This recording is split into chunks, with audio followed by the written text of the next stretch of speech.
We're so glad to have you here, Ben. Thank you for taking the time to come out and speak with us and have this conversation for our audience to get to know. And the inaugural LGBTQ Founders and Funders meeting. Like, let's give ourselves a hand. Right? Always appreciate the beginnings and the small beginnings. So I'm really thankful that we're here with you right now.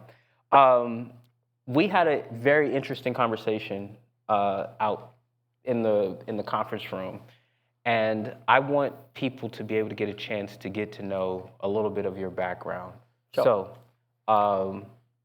go ahead. Tell us a little bit about yourself. I gotta ask you the awkward question. Okay, ask me the awkward question. Go on. Awkward question. What's with the kangaroo, the Joey? It is a kangaroo, that's Okay. true. So I am an Australian, and I'm also part of the LGBTQ+ community, so I thought it would be a good way to represent who I am in a t-shirt. Absolutely. This is also what I wore for Pride in New York this year. The Australian concert did a float, and so every Aussie got this t-shirt. It says Aussie Pride on the back, so. Absolutely. Okay, so Australia. I read on your LinkedIn profile that you grew up in Tasmania. I did, yes. Okay, where the hell is Tasmania? So, Tasmanian devil. yes. I figured that, but like, where's? Yeah, so Tasmania is the little island at the bottom of Australia. Okay. And like the Tasmanian devil, I often leave a wake of chaos behind me. Okay. But no, and I think it's quite a small island. There's like 550,000 people who live in Tasmania. Okay. And yeah, it's a pretty sort of stable, sort of if the world's ending, that's kind of where you want to be. So how does somebody from Tasmania find themselves in Seattle at this current point? Yeah, I mean that's there's a full journey of almost 40 years there, I guess, that I can talk about. But so my life is a little bit of a journey, you could say that. It's a journey that I feel like I've been able to fully create the dialogue of, and I say that with a little bit of tongue in cheek. So I was an orphan actually. So I was an orphan in Sri Lanka. All I know is that I was abandoned at a hospital around 2 months old. So I don't actually know how old I am. So you might be 35 for real. I'm like 39-ish. Which is kind of nice. Gotcha. But yeah, so I was abandoned at a hospital. I was taken to an orphanage where I was for like the first year and a half of my life, essentially, before I was adopted by my parents and then taken to the northwest coast of Tasmania. So the town that I live in grew up in is pretty small. So I grew up on 1,000 acres of beef and dairy. So I'm a proper farm boy. So the town that I lived in had about 300 people in it. From that, the bigger town around it was about 3,000 people. So it's a pretty small place, right on the very northwest tip. Beautiful, great food, all of the good things. But for me, I felt like there was something about me that didn't really fit there. And that's the fact that, I'm part of the LGBTQ+ community, I feel. It was a pretty religious sort of town and things like that. And so, didn't really feel like I was ever accepted there for who I really was. And to be honest, when I think about it more and more, like, I'm just Ben. Like, I'm not gay Ben. I'm not, like brown Ben. I'm not, Aussie Ben. I'm just Ben. But unfortunately, we are often given other people's biases, and that's how we have to live our lives. And so I kind of felt like, Tasmania wasn't really big enough for me. And so I used education as my ticket out of there. And so very fortunately, I guess, in my case, that I was able to use my intellect as a tool, and that got me to go to university in Hobart, where I went from there to live in Sydney for 10 years. From there, I went to Burning Man and didn't really come home, essentially. Okay. And so that was in 2015. I moved to New York for a little bit, and then San Francisco. But yeah, I guess from a career perspective, I did similar to you. I have a few degrees behind my name. didn't really know what I wanted to do, but just knew I wanted to get out of my hometown. Yeah. But look, it's a great little spot. It's really pretty. But yeah, I just kind of felt like there was something that was missing for me, and that was a sense of community. Because unfortunately, I went to a Christian school and things like that. I was always told that I was not good enough. I was going to hell no matter what I did. And beyond that, actually, I kind of just felt like everyone kept judging me for things that they had named me rather than the things that I knew about myself. I think everyone else picked I was gay before I did, which is unfortunately for most of us. I'm probably guessing is probably the same thing as well.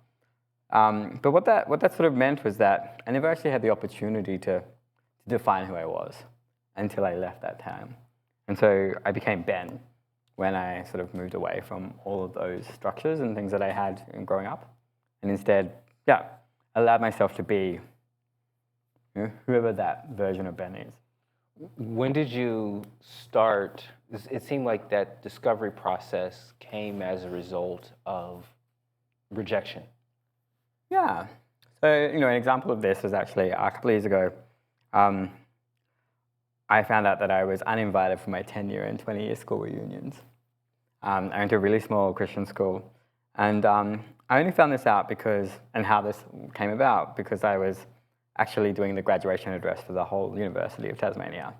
And whilst I was doing this graduation address, the current principal of my school was in the audience because her son was graduating.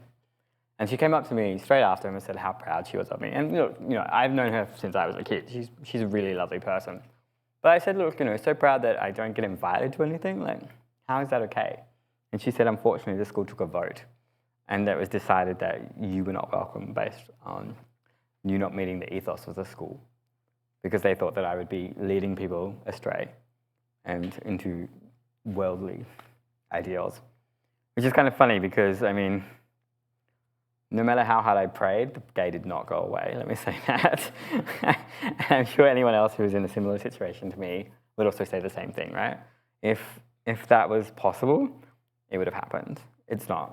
And so instead, I had to go out and sort of like make this pathway for myself, which is hard and challenging and often lonely and isolating and all those sort of things. But, it's funny, you wouldn't think, when I was younger, I often hid who I was. I, was not accepting of myself, to the point of feeling like I was constantly hitting a glass ceiling because I wasn't who I really was.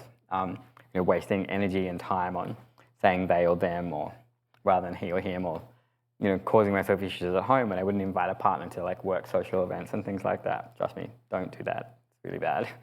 Always invite them.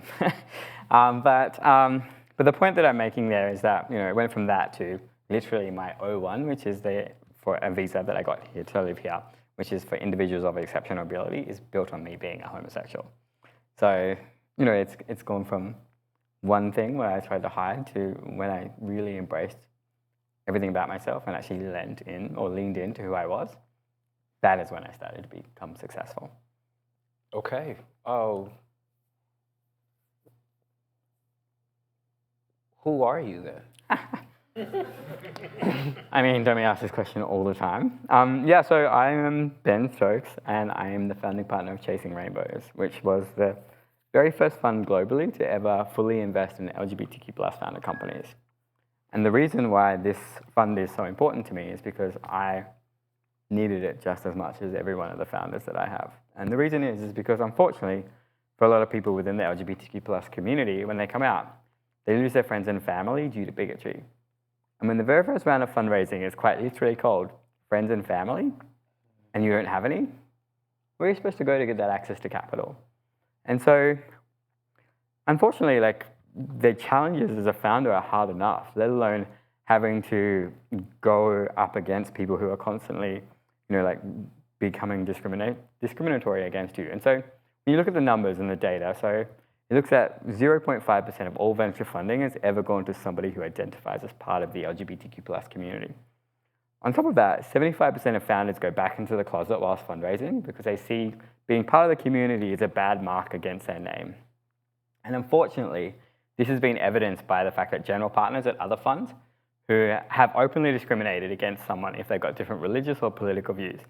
And November's election is very timely to sort of see this in action, how much people are discriminating or bigots against us when all we want to do is actually just be seen as an equal citizen. And unfortunately, that is not always the case. Not everybody sees us the same. However, if you actually look at the other side of the equation, and this is the piece that I'm like really starting to like hone in on more and more, is the fact that the data says LGBTQ plus founders outperform. And so Proud Ventures out of the UK last year put a report out that says that LGBTQ plus founders create 36% more jobs, have 114% more patents, and have 44% more exits than their straight counterparts. Now, I don't know about you or me, but I think like this anyway, so hopefully you also do. Nobody's investing in this space, but great outcomes. Imagine if we invest more money into that space, how much more outcome we're going to have. And so, I'm a simple guy. I keep thinking about it and going, look, great outcomes. No one's investing. If we actually focus on this community, then we can actually have even better outcomes.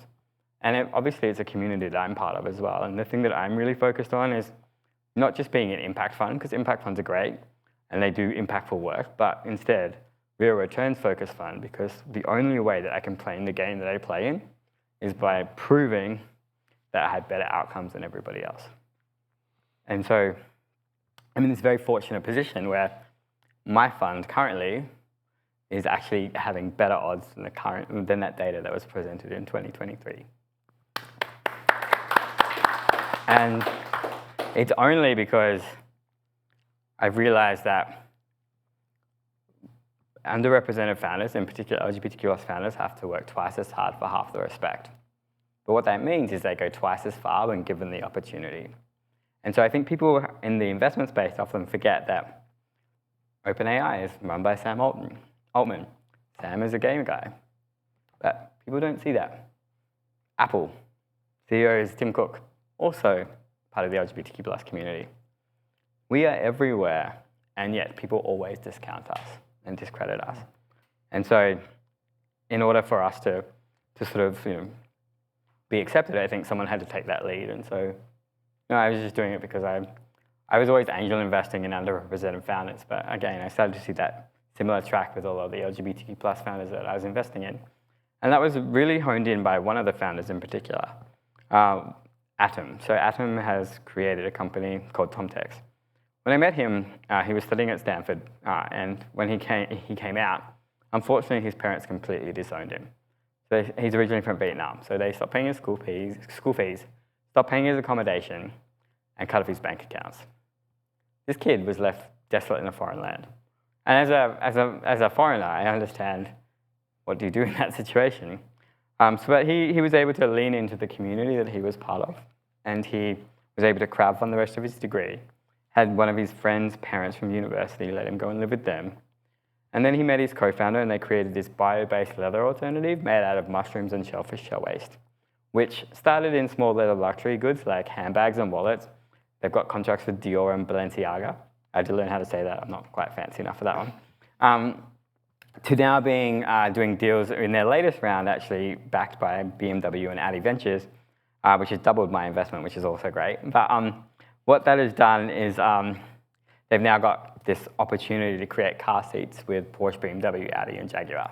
Wow. And so when you start thinking about how resilient and tenacious LGBTQ+ founders are, and then you start looking at some of those comparisons, and I guess for everyone, or those of us as part of the community here, I think anything we've overcome in our personal lives, anything we see in our business life is such a breeze compared to that, right? When you've had to have the option of losing everything that you've ever had in terms of all of your loved ones, all of your everything.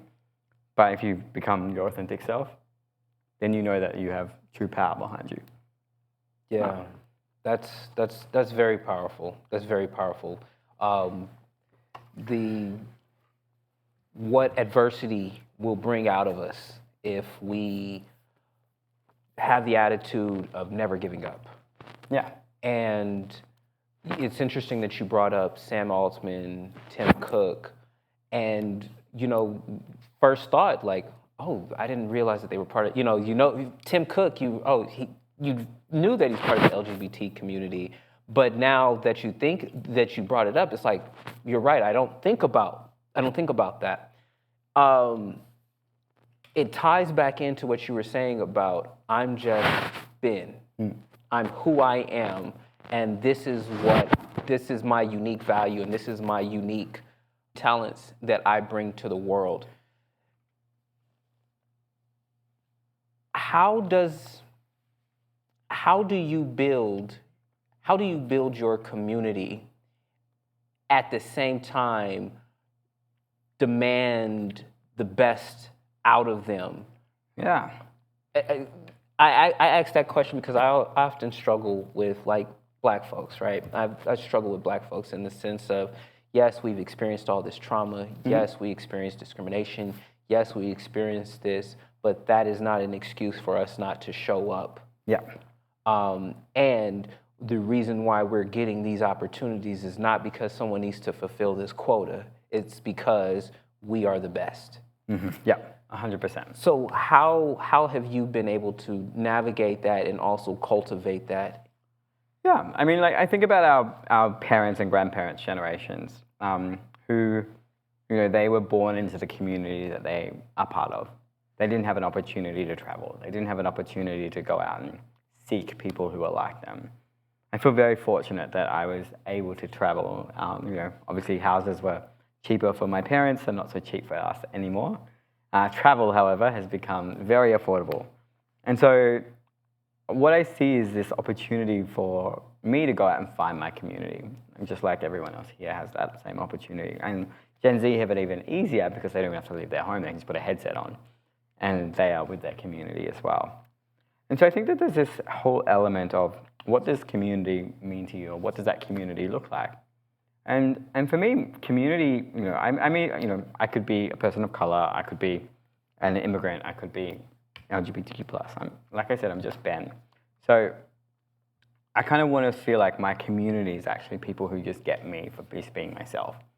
And so that inclusivity sort of, piece or diversity piece, I think is so important. And so when I start thinking about what I've created so far, and obviously it's not me, there's a whole team of us who help me, and I feel like the community is really what's been backing me the most. But when I think about it, we've created this space where LGBTQ+ founders know that their sexuality is not something that's going to get them discriminated against or biased against on day one. Instead, they're able to use that as a doorway to be able to get that first institutional check if they have, a company that meets all the criteria. And obviously, diligence is important. But I was mentioning this before, if we expect a white, cisgendered, straight man to hit 100 points, how many points do we expect somebody from a diverse background to hit? Anyone got an answer?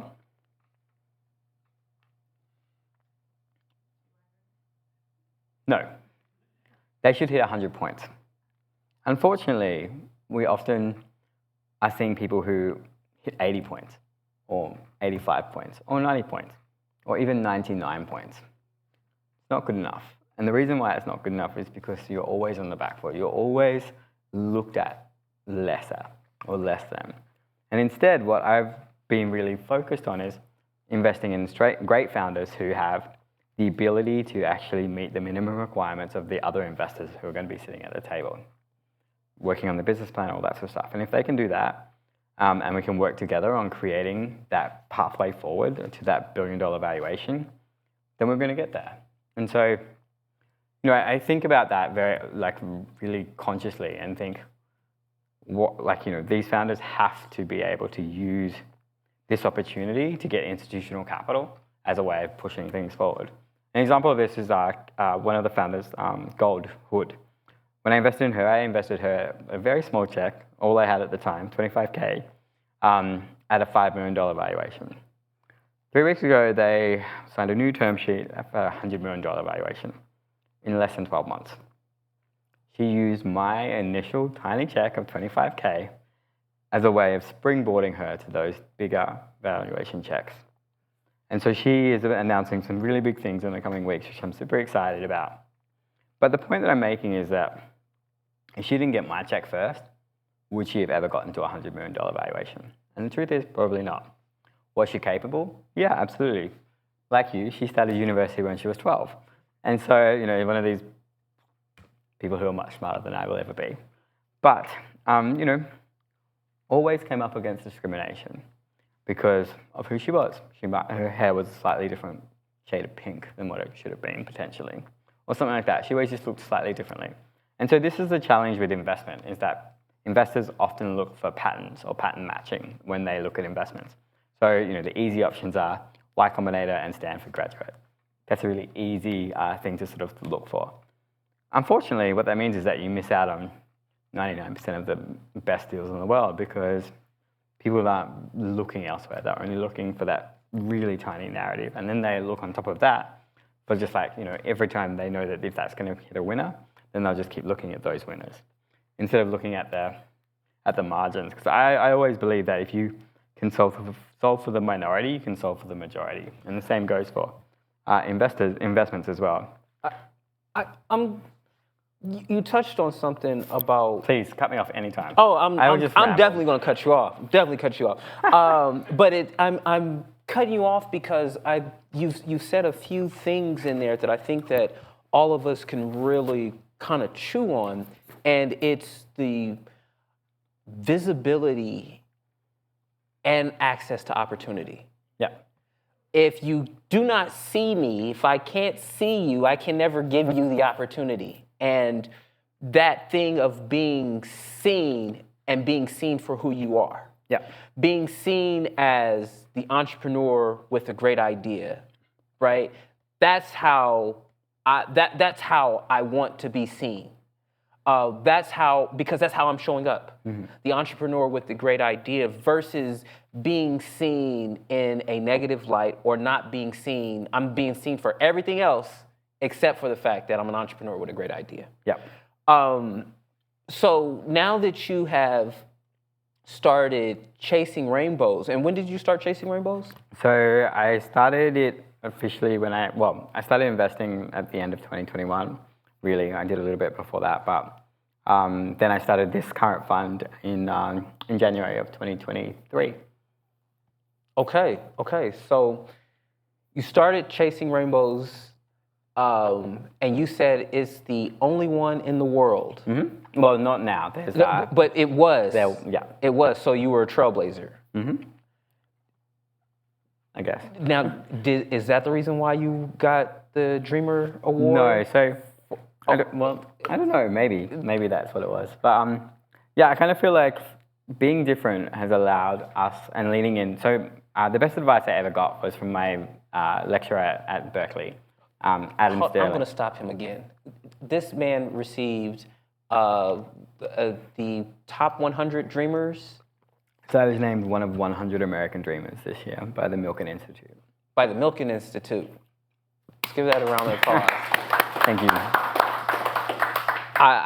If those who are not familiar with the Milken Institute, it's one of the leading economic policy and business policy maybe think tanks? Yeah. Think tanks. Michael Milken was one of the green mailers, if I'm not mistaken, back. Yes. Yeah, I did a little bit of research on Michael Milken. My dad was always talking about Michael Milken. Yeah. But yeah, so part of the top 100 American dreamers. And you said you don't know if that's why you got... because of the work that you did with... I mean, like, I keep thinking about the only way I've ever been noticed is by leaning into who I am. And so I was mentioning Adam Sterling, who's my lecturer at Berkeley. He said, don't just be another underrepresented fund manager investing in underrepresented founders. If you do that, I'm more likely and going to invest with Charles Hudson, who is up to Fund 5, and from Precursor Ventures. That's his thesis. And he started that. And so... who are you going to go with? Someone who has a really great track record or someone who has no track record at all?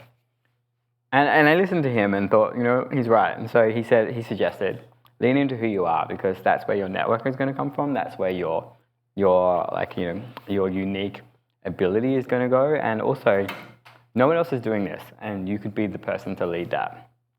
And so I did. I followed his advice, and thank God I did, because we ended up, we've been listed in all places, including on Impact Assets 50 list this year. I was named one of the top 8 impact funds of the world. And it was on that list was like United Sustainable Fuel Fund and UNICEF Fund and other places like that, and then Chasing Rainbows. Who's chasing rainbows, right? But what that means is that we have done something that has actually got eyes on us in places that I never thought possible. So, and not only that, the whole point about being an investor, and particularly an early stage investor, is that my success only comes from investing in really great founders. And touch wood, so far, I think we've been able to pick some pretty good ones. I was mentioning before that, Chasing Rainbow's name is literally next to A16Z on a number of cap tables. A16Z raised $7.5 billion in 2 weeks. I've taken more than a year to raise a very small amount, not even a 0.0000001% of that. But my point is that we're on the same cap table as them. We have the same eyes, we're at the same terms, or even better terms mostly. And so I think what I've realized is that by really focusing on something that makes you unique and special in the industry that you work in is actually a strength. And if you can use your, something that most people have seen as a detractor or something that, we should be ashamed of to our strength, we're able to do amazing things. What is that special strength, and how did you identify it? When did you know that you found it? Well, I mean, this conversation will answer go 2 ways, let's be honest. So no one else laughed. Okay, fine. No, so I think... Oh, I just got it. Go ahead, I'm listening. Okay, excellent. No, I think that what I realized is that my superpower really is actually just understanding people and being able to solve problems with people and seeing something in someone that says, you know what, I'm going to take a chance on that. Because investment is literally just betting. That's all it is. It's betting against the odds. And I ask 4 questions whenever I have a conversation with someone. So I give 30 minutes of my time to every single person who will book. Because I have an open Calendly link. I don't know if that's a mistake or not, but so far it's hit me some pretty big winners. So I'm pretty happy about that. The company that has 20x me, now worth $100 million, literally was a cold outreach on my Calendly link. So it works. But yeah, essentially what I've... I totally lost my train of thought. What I've done is I've asked 4 questions, and that's in the first 30 minutes, and that's around team, timing, TAM, and traction. And so the first question I ask is, why do you believe you and the rest of the team are uniquely positioned to not only understand, but solve the problem that you're going after? And that's not just about your academic background either. I really want to understand your lived experience, because I want to understand how innately or closely you are to this problem and why this problem is important for you to solve. Because one thing I've realized, and although we are sector agnostic, we've got 4 pillars that have really emerged, and that's companies that create access to healthcare, access to education, environment sustainability, and financial inclusion and equity. And I think obviously we should all care about the environment sustainability, but those other 3 problems have really sprung out because people from our community have often experienced some form of discrimination when trying to access those services. And so if you have felt the pain or experienced the pain, you often know how to solve for that. And you solve for it creatively. That not only solves for the minorities, but solves for the majority as well. And so an example of this in my fund is a company that's called For Them.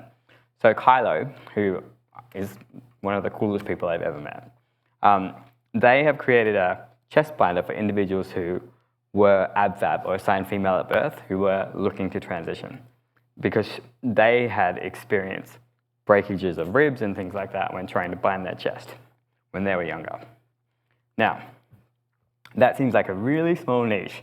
However, cut to them now being picked up by Nike and doing a sports binder for all women in sport. On top of that, they've just been picked up by Target. And now this product is available for any person in who wants to purchase it in any store across America.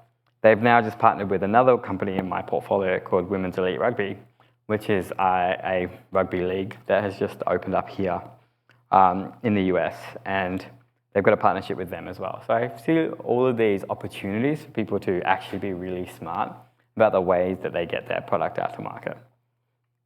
Outstanding. Outstanding. Outstanding. I'm going to open it up. I'm going to open it up for questions because I feel that the audience might have some questions that they might want to ask you. Yeah, go for it. I think that was me. I am an open book. Got a question, just a comment, as the son of a Jewish mother. A law degree and a medical degree? I know. I'm still a disappointment to my parents, trust me. It was tropical medicine and public health. Yeah. Can you run down your degrees? So I did medicine, then tropical medicine, public health, especially in that. Then I went into law, and then after law, I did my MBA. I think I didn't really know what I wanted to be when I grew up, and I realized that now, thinking back, that I should have really always done economics law. But entrepreneurship was not really something that I could do when I was younger, in terms of I didn't know that was a possibility. Because the only things that I knew were things that were practical jobs. If I think about it now, and I explain this to my grandparents, I've sent hundreds of thousands, if not millions of dollars to people I've never met before, which is kind of crazy, right? When I was doing a lot of this stuff over Zoom and things like that. But what I've been able to do is actually, make a lot more money than ever thought possible. So, I mentioned that the company that has 20x me, we managed to turn 25K into 2.25 million, which happened in less than 8 months. So, again, LGBTQ plus founders can do incredible things when given the opportunity. And I see Chasing Rainbows as that opportunity to showcase the incredible talent within our community to the rest of the world. Absolutely. Absolutely. Any more questions? Yeah.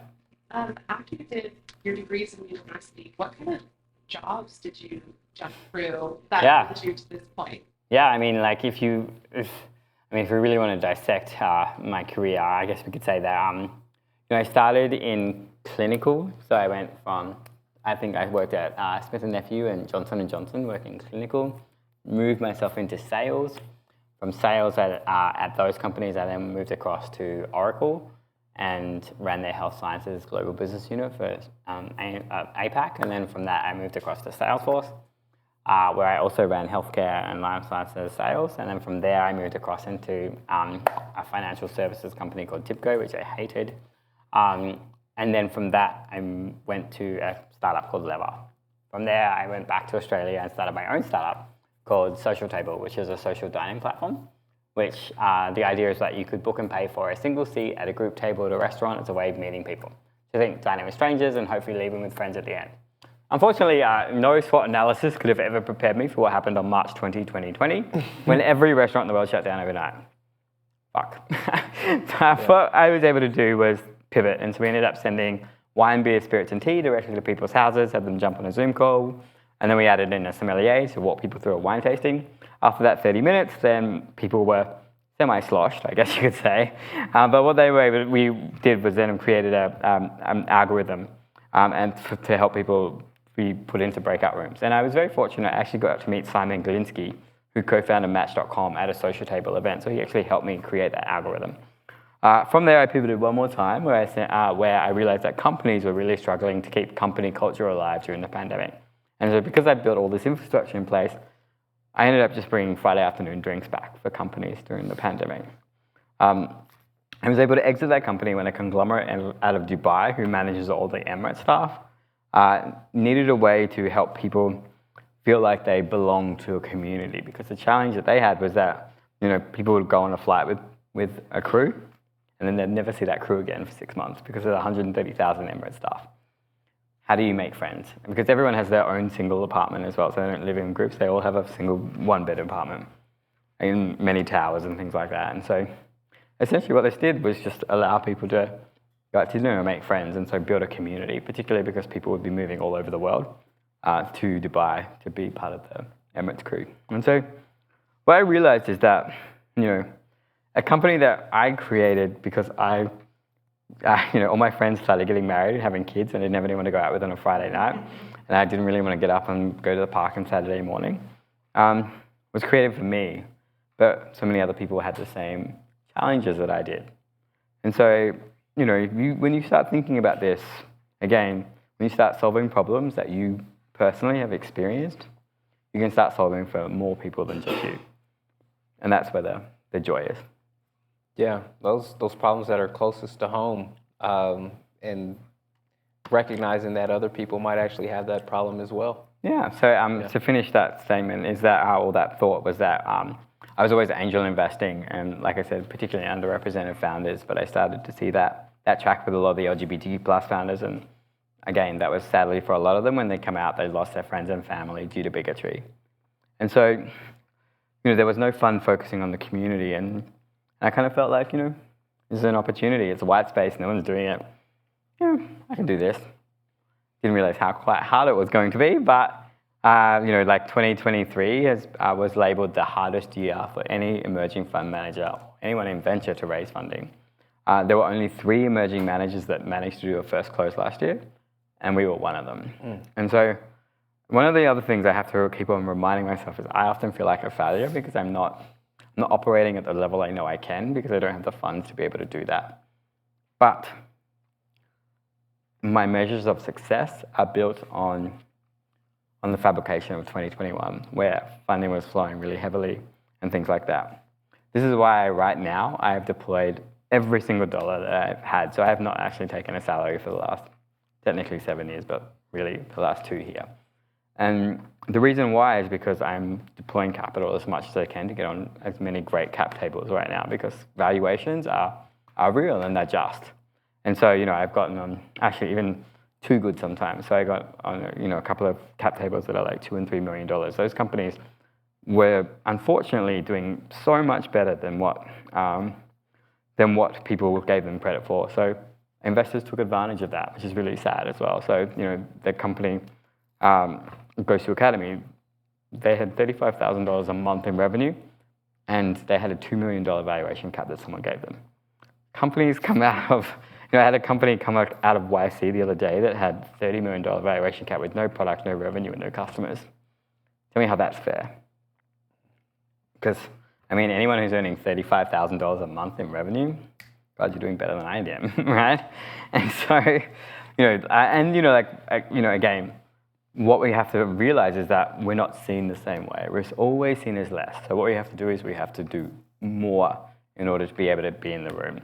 But what that means is that we actually are better, because we are able to understand how to problem solve, we're able to get more revenue numbers, and we're actually able to know our customers much better. So my advice always to founders is to understand what that next investor wants to see when you go in that room, and make sure you've hit it before you get in there. Because otherwise they're going to constantly have an excuse to say no. When you go in there and actually have hit every single one of their minimum requirements, you actually have a conversation about strategic growth. If you can name your CAC, or customer acquisition cost, and your lifetime value, and it's a plug and play for those investors, it's a no-brainer for them, because that's an easy conversation to have, versus them having to talk to you about how you're going to run out of money in 2 months' time because you haven't focused on revenue. So unfortunately, it's a little bit harder for us to get to that point where we can get in the room with an investor. But don't use what other people see as a disadvantage as that. Instead, recognize it as a strength, because you've actually had to take the time and have had to become really conscious around what your business plan is, what your financial plan is, what your customer acquisition strategy is, all of those things. But that makes you so much better when you get in the room. So don't think of what other people see as a disadvantage as that. Instead, use it as a strength, because it always will be. Absolutely. Absolutely. Well, And just to build off of that, Yeah. with the company that you said had a $5 million valuation, which is a $100 million valuation, what qualities did the founders of that company have like versus the one that you set up? Yeah, I mean, goal is a being into herself. Let me say that. But no, I think realistically, she had the fact she was a female founder, that she's part of the LGBTQ plus community, and that she's an immigrant, so she was living in Budapest at the time, all against her. Even though she started university at 12, and she worked at BlackRock and some of these humongous investment firms, people didn't see that as valuable because she had to go into the room having already made $1 billion before someone would write her a check. And again, the guys, unfortunately, I was the last investor in that round, and I'm disappointed because I immediately pulled them up and said, you are underselling yourself, and you're not valuing what you've already got.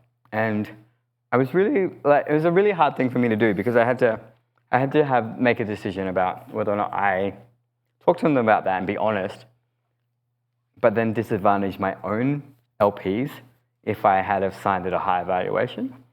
Or could we have a conversation around that? And those guys really appreciated the fact that I spent the time with them, explained to them, because again, these are first-time founders. They don't know what the valuation cap should be. And so, unfortunately, people in my position have taken advantage of that. And so, I just think that's really poor form. And I pulled each of them up for that because, they took advantage of someone who realistically should have had a $6 or $8 million valuation, in fact. And so this is the other challenge, is that we have to educate ourselves, and often we have to go and try and find the right answer. So you need to find allies within the community. And so my big belief is always always prove people right. Don't ever prove people wrong. So always prove the people that always believed in you, invested time, money, love, all of those things in you. Prove to them that you were a good investment of their time, because you've only got but hopefully 80 years of life on average. Someone gave you their time. You should do everything you can to prove that their time was worth that for you. Absolutely. Absolutely. Yeah. So I love your startup and Yeah. next acquisition that you're looking at. Yeah. And how did you travel with the Middle East? I did not. Yeah, so it was, everything happened during COVID, so I didn't have to do anything. I was fortunately locked into Queensland in Australia, which meant that Queensland actually locked off its borders to the rest of Australia, and Australia locked off its borders to the world. And so I had 8 months of 0 cases, which was excellent. So I went, not to brag, but I went to music gigs and movies and parties and all that sort of stuff, because COVID didn't exist where I was, which was really nice. But what I was able to do in that situation, so I kind of, like I said, I kind of had to be smart around what I was doing and try and think about what I was trying to operate. Obviously, like I said, every restaurant that was shut down, I had to pivot, and I had to pivot fast. I was in a very fortunate position. I randomly had signed up to do my MBA to start in March 2020. And so it kind of like right time, right place sort of thing. And I always think that there's 4 things that makes a company successful: team, timing, product, and execution. But you have to have luck that's happening all around that as well. And that was a lucky situation that I'd already signed up for my MBA at that time. Obviously, I didn't get to go in person to my MBA, but instead I had the opportunity of having really smart minds help me with my business model. So I actually used Social Table as my capstone project during my MBA. And so I got 5 really smart minds for free, essentially, for school. But yeah, the way that sort of pathway worked was that, I started in Australia. I started in Sydney, where I was living at the time. I started with 1 restaurant. Then I worked out the model. I used friends. I used anyone who would go to dinner, essentially. And the very first dinner I held, I picked 8 people from my life who didn't know each other and organized for them all to come to dinner. I sort of grabbed all their dietary requirements and all that sort of stuff. So I kind of set up the business model. And then rather than me showing up, I sent a bottle of champagne and an email with everyone's name and then all the questions they could ask people about. So to give them like questions to sort of find out about each other. And then I did a big follow-up after that and sort of understood how that model worked. And realized that people didn't really care if they didn't know anyone. All they needed to know is that they had an in. And that in was that they were welcome, that, that they had some questions to ask. And so what I ended up moving that model to was that before you went to any event at Social Table, you got a list of everyone's first names and a list of random facts that belong to that group.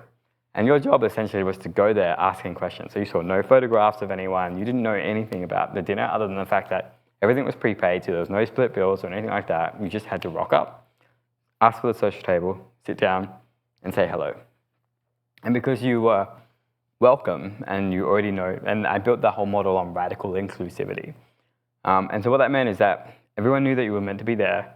Everyone had some sort of question to ask and to hear a story. And so when you start telling stories, particularly about the subject that you know the best, which is yourself, you can continue to sort of build upon that. And so currently I think there's maybe 7, maybe 8 babies that I'm responsible for with that model.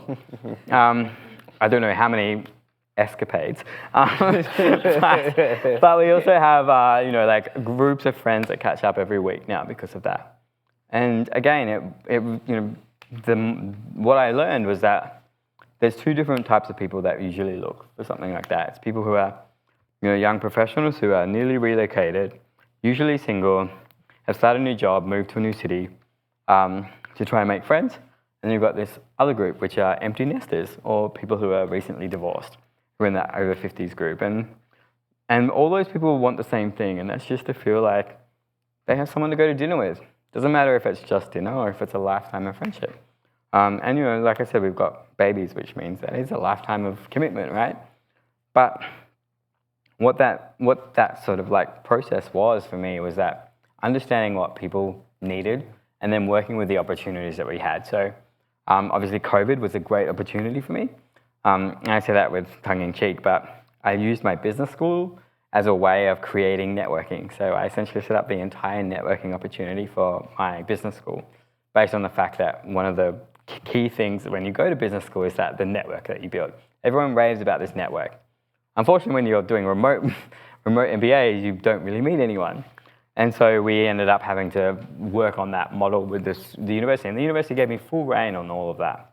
And then from that, I ended up working with the UN. So that's where I ended up. And so we ended up having wine and beer sent to all 7 continents. We even had somebody dial in from Antarctica one time, as well as I once had somebody dial in from the International Space Station. And so, think about that, I went intergalactic. So, everyone told me that, you have to be, a $1 billion company. I didn't get to a $1 billion company, I'll be honest. But was I not successful?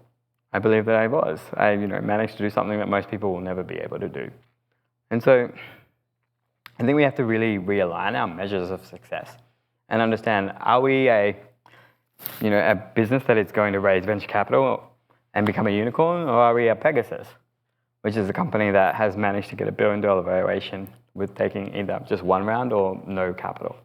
Or are we a really great business that earns $10 million a month in revenue, has maybe $10 million a year in revenue anyway, but has $8 million of that in profit? I mean, I'd much rather be in that company, let's be honest. Yeah. Any final thoughts that you want to leave the audience with?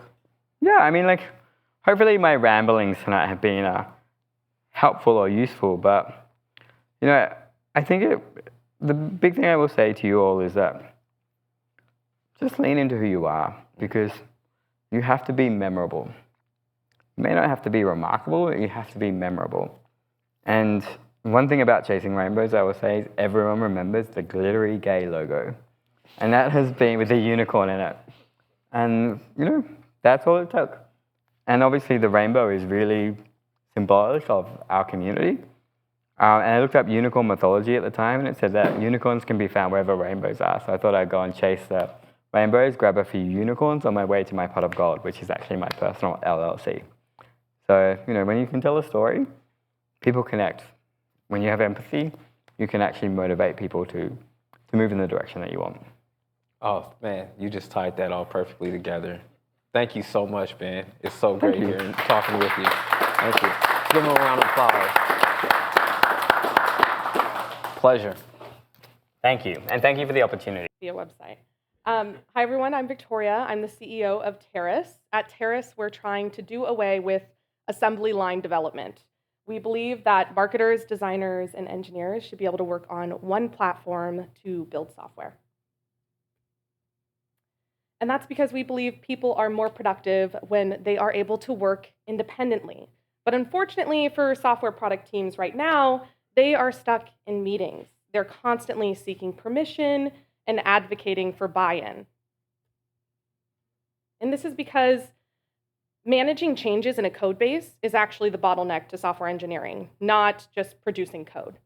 Engineers have to coordinate because their code is entangled. They can't change the component that they own without getting permission from another team who their component is connected with. And then for design and marketing teams, they can't touch the code base at all. Like, they are definitely not trusted. And this just ends up with this huge bottleneck that comes to all of these engineering teams constantly having to join meetings and coordinate. But luckily, if we solve the underlying technical issue that causes the first one, we can actually build a platform that solves the second. So this underlying technical issue is interdependencies between different components. So if I'm Team A and I want to make a change, the manual connections between my component and another team's components has to be updated. And so I have to plan meetings and work with them, and they have other things that they're working on. I have to advocate for them to make those changes. But not anymore.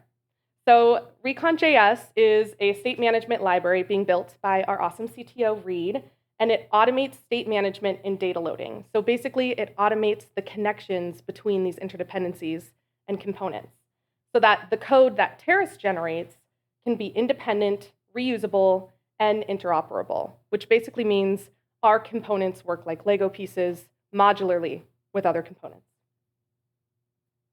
This means that we can build a low-code platform that generates code that can actually connect to code bases. So let's see Terrace in action. So this is a basic e-commerce product card we've all seen, and we're going to add a color picker in. So we're going to head over to Terrace's platform. Ignore my talking head.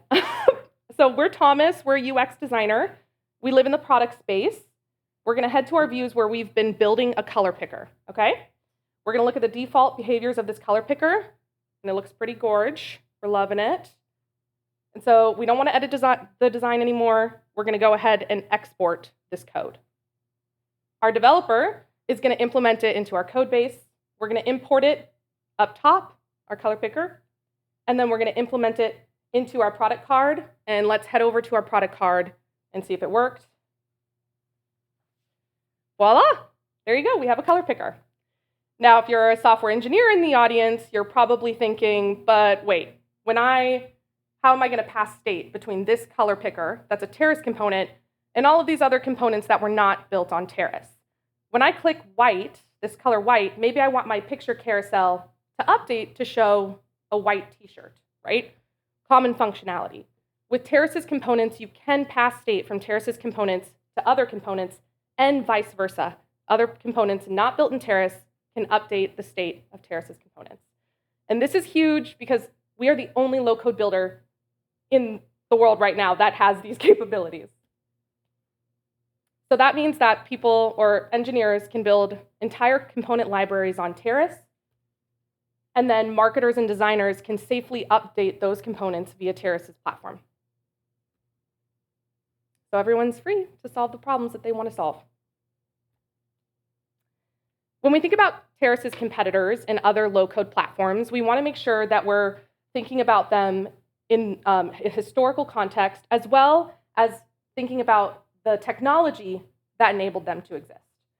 So we first get this first round of low-code builders like Shopify, WordPress, BigCommerce, because of the introduction of the cloud and REST APIs. And this happens in the early or the mid-2000s, really. And then in the mid to late 2010s, we get the introduction of React and component-based frameworks. And that allows Retool and Builder.io to exist. Now we have a huge influx of AI-based low-code builders.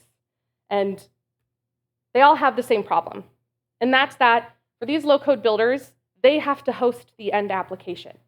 But let's be honest, software is a $900 billion industry, and it's not being built on low-code builders. It's being built in code bases. And Terrace is going to be the first low-code builder that meets people where they are, in code bases. And that's why we're building something that integrates. And here's another fun fact. All of these low-code builders actually use React, which means that they could utilize Terrace to build their software as well. So competitors, customers, maybe both. So again, Terrace is going to be the first low-code builder that can actually be used on the 50 million React sites that are up right now. But we're focusing in, narrowed down, to specifically e-commerce companies, and more specifically, this batch of 21,000 companies that have both a client-facing application and an internal application. They have the tech spend to afford Terrace, but also these e-commerce companies don't really consider themselves to be tech companies. They see themselves more like a brand. They're concerned about design, and they really want to get their designers and marketers more involved in the software development process. And we know this from Reed's background in e-commerce, which is our CTO, and also from a lot of customer discovery. So we're going to do the basic freemium subscription model. That way, developers can try out Terrace for free and see its functionality. And this is our team. So Reed has been working as a software engineer and solution architect in e-commerce for almost a decade now. He's done a lot in large architecture migrations, like this is his bread and butter. And then for me, this is actually kind of a pivot. I used to be a lead nanny, leading a team, and a family assistant. And I was actually, I studied software engineering for a while and was talking with Reed. And I was actually part of the reason that he decided to quit his job and do this thing, which I think is part of the reason that he asked me to join him. But we've known each other for over a decade. We met each other because we worked together at first. So that's part of why we wanted to do Terrace together. And this is kind of where we're at, where we're going. We've done the proof of concept for Recon. We know it works. We're building it out a little bit so that developers can play with it. And we're going to do more of an open source launch here very soon.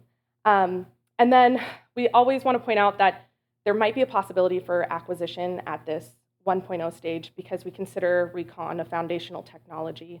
And there's some conversations around that. But obviously, the hope is to see Terrace through fruition. Yeah, and we're currently looking for a pre-seed round. About 500K is what we're trying to raise. This would give us that 2-year runway to hit that MVP and iterate on it. Yeah, and if you want to learn more about Terrace, or if you're a software engineer who wants to explore the GitHub repo that is Recon.js right now, there is the QR code. Thanks.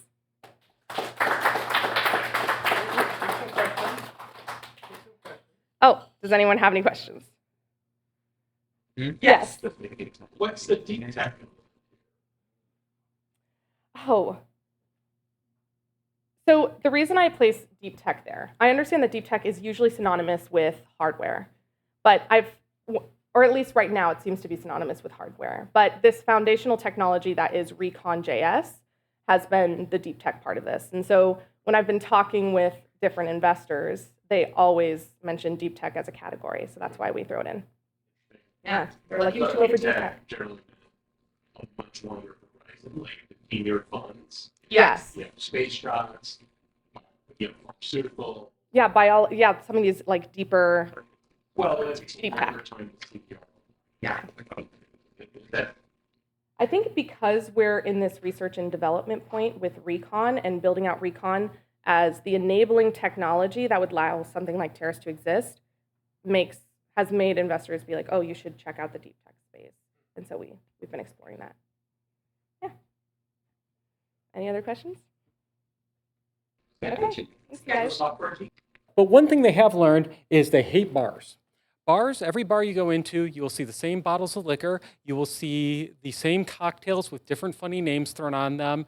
And they absolutely hate them because all the bars, all the major chains, everybody that buys liquor in a business, B2B perspective from them, all do the same thing. We want these bottles, here's what we'll pay you for them, you're making almost no margin.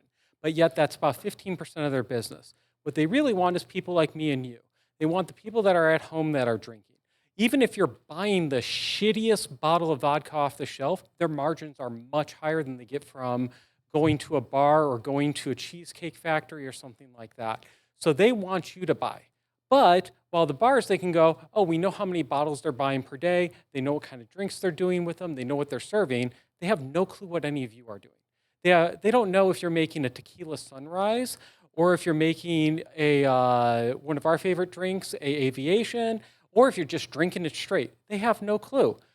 What they do know is that you're the real profit source and they need to learn more about you and they want to do the proper marketing and advertising to you and they want you to drink more liquor, especially if you're Gen Z who has been going very sober recently.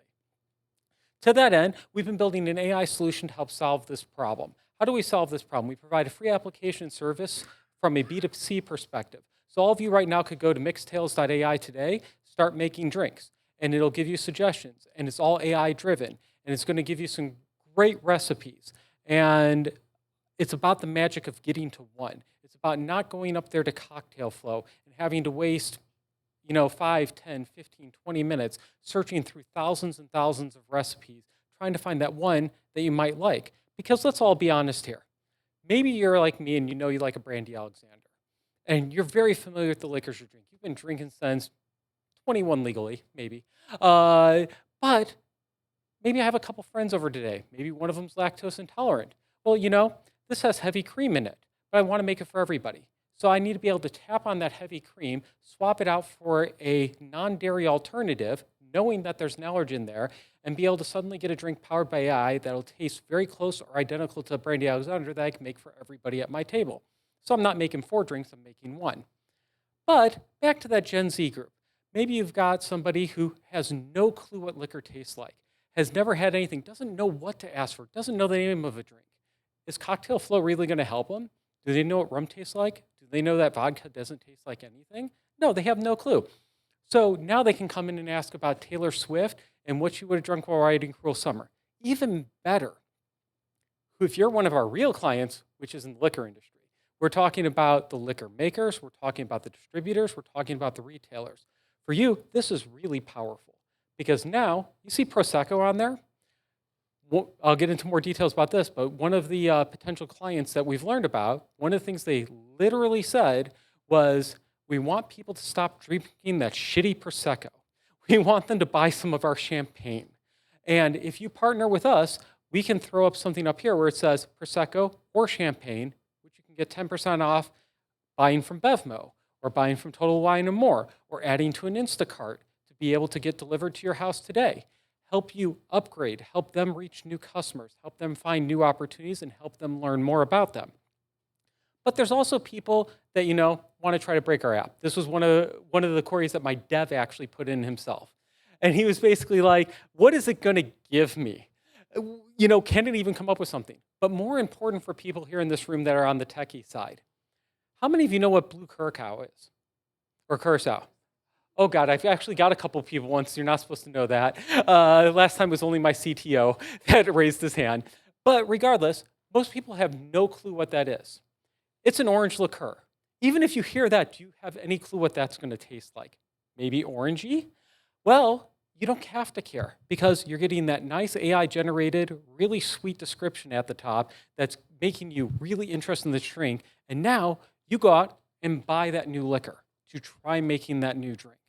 Even better, if you're a partner with us, say you're somebody like Seagram's or Hennessy or somebody like that, we can customize that prompt to specifically call out your brands and make them in the best light possible and make them really shine and pop and make people really excited about what you're able to deliver for them.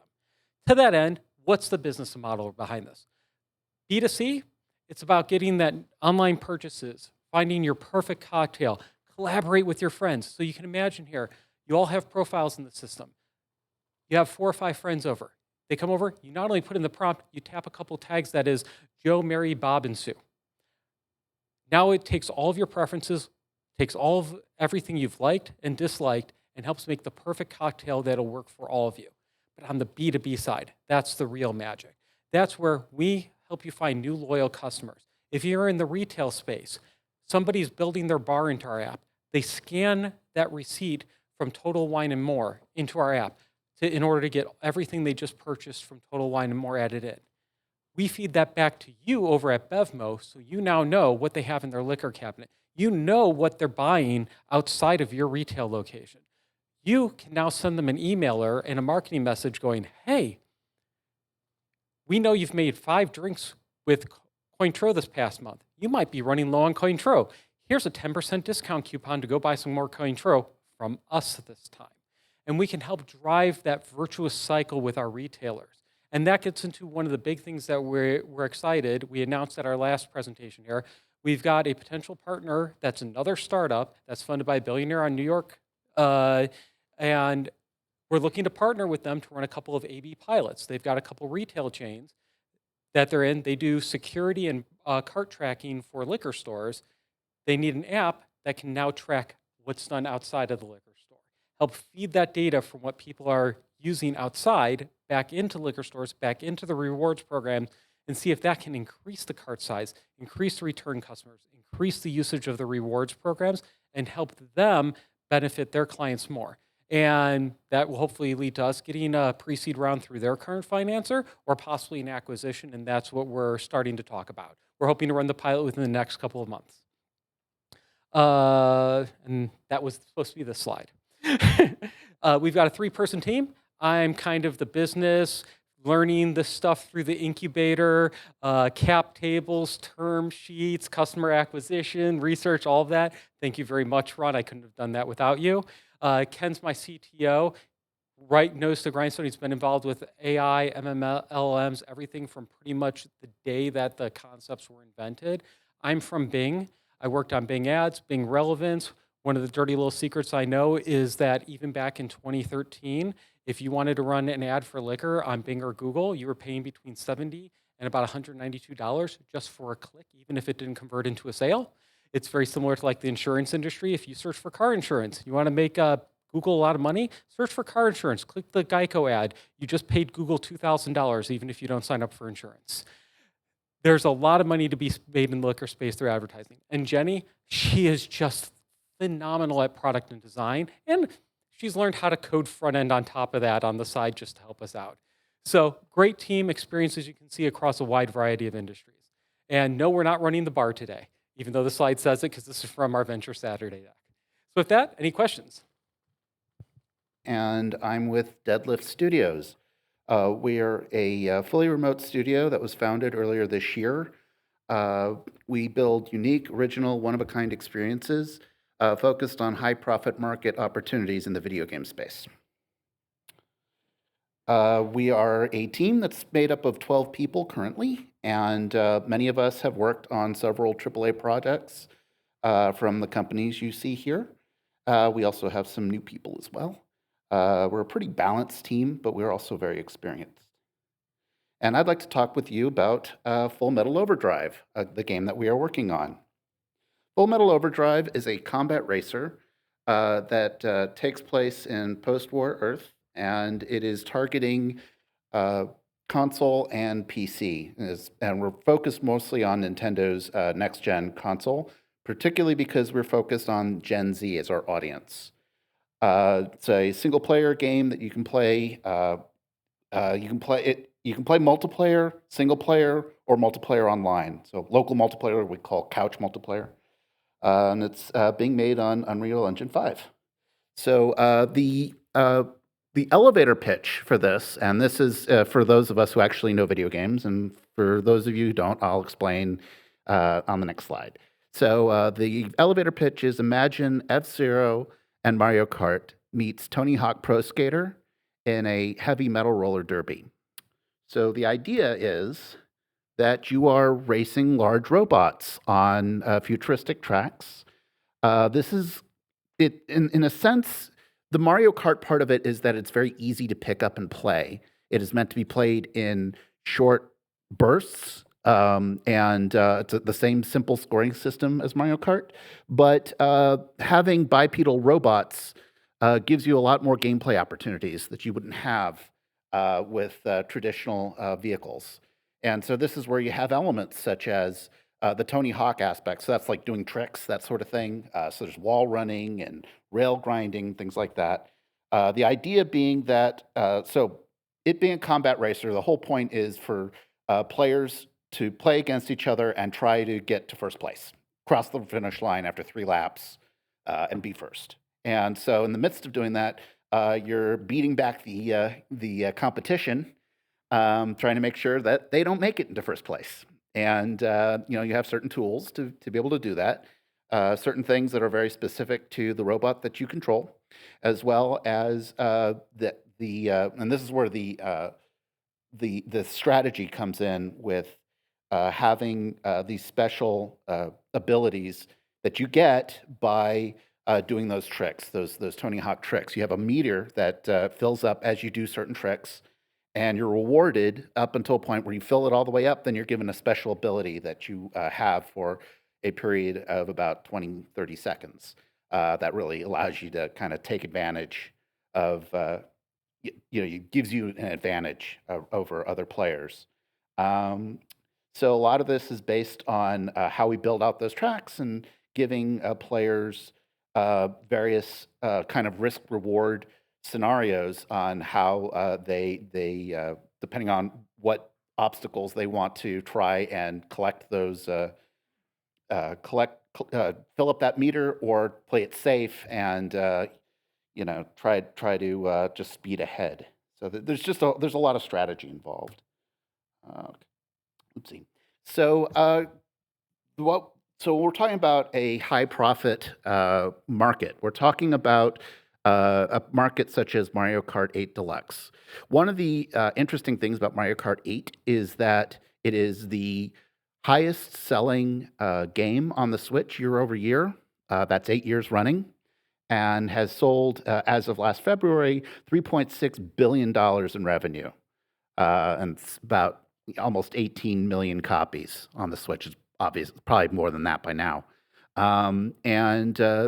The thing is that there's really no competitors in this space, and which is interesting because it's such a it's such a profitable part of our market. Why hasn't anybody gone in? And I think the problem is a lot of them make copycats of Mario Kart. They just make more Mario Kart. Crash Team Racing Nitro Fueled is another Mario Kart clone, for instance. Wipeout's kind of the other part of it, like the faster speed. That's like the F-Zero part. It's like it runs at a faster speed than traditional racing games. But that's the problem, and we believe that by having multiple of these game types, it provides like a fresh new experience, especially for younger audiences.